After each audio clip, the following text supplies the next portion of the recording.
The Athena Alert started as a result of a child abduction in Wise County. I think it was last year in 2022, where a young lady was kidnapped, and it ended up being by a delivery driver, and she was murdered.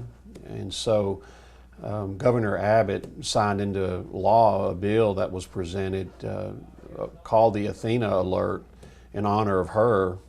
And what this law does for law enforcement specifically, and for citizens, is it gives us an immediate way to get information out concerning a missing child without having to, jump through the hoops that you have to jump through to get an Amber Alert out. And I don't mean that in a negative way. The Amber Alert is a great system, and it's helped a lot of kids be found.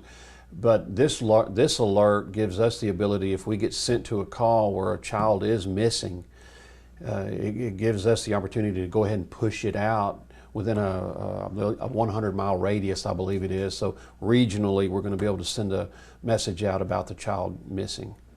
And you said that here in Smith County, we haven't had to issue an Athena Alert at this time?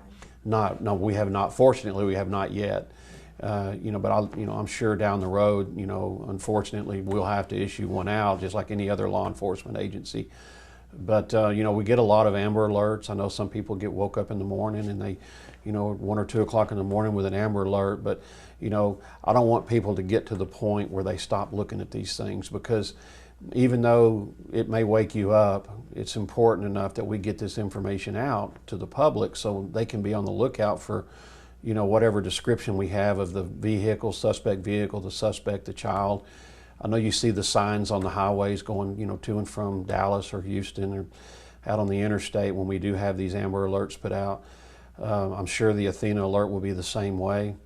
So again, it's one of those things that is going to be regional at this point. Amber Alert's statewide, but with the regional Amber Alert, we'll have the ability for citizens to go ahead and start looking for this particular individual. Citizens are an invaluable resource to us when we're looking for missing children, especially. Unfortunately, we've worked calls in the past where kids went missing and they ended up being found dead, maybe in a pond or somewhere like that. But to have a citizen group come out and help search, a lot of times that makes a big difference in whether the child gets located or not.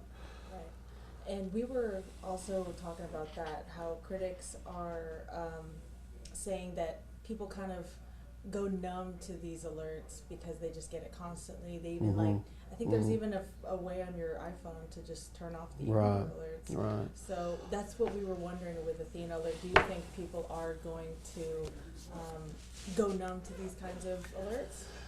Yeah, I mean, it's kind of like, the boy that cried wolf story, that he cried wolf so many times, and, everybody just started ignoring it after that point. And I hope that people see through that. I hope people see that this isn't a valuable tool and that they don't shut it off on their iPhone. Because, the way I look at it is I carry 2 phones. I carry my personal phone and I carry the phone that the sheriff issues me.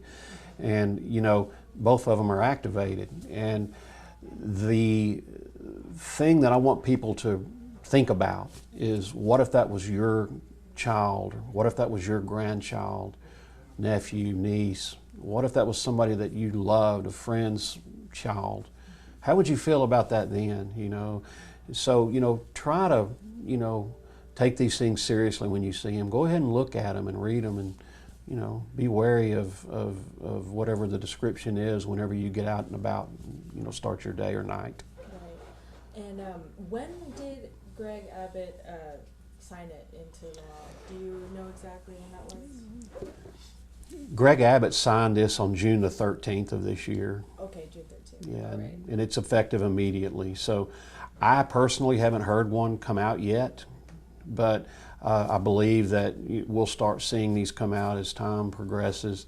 A lot of times, the big thing is we get sent to a lot of calls where children are missing, and they're either going to be a runaway a lot of times, or they just got lost in the neighborhood or went to a friend's house and the parents didn't know where they were, and they always pretty much end up, you know, with a happy ending. But nevertheless, you know, if you're a parent and you've been to the mall with your children and you've suddenly lost one of them in the mall, you know what kind of a panic that is to you. Again, when law enforcement comes out, it gives us a way to get that information out quickly, and it gives us a way to, you know, allow the public to know what's going on and that this child is missing. And oftentimes that can be the difference between a good outcome and a bad outcome. Right. It sounds like you're hopeful for this new alert, this new, I don't know, technology in a way. Yeah. I'm very hopeful. I think this is a very much needed thing, and unfortunately, you know, the child that it was named after is you know, that ended tragically. But you know, if this child's legacy can be just like the Amber Alert, if this child's legacy can be helping other children avoid that kind of outcome, I think that's a wonderful legacy that this young lady can leave for you know, other children.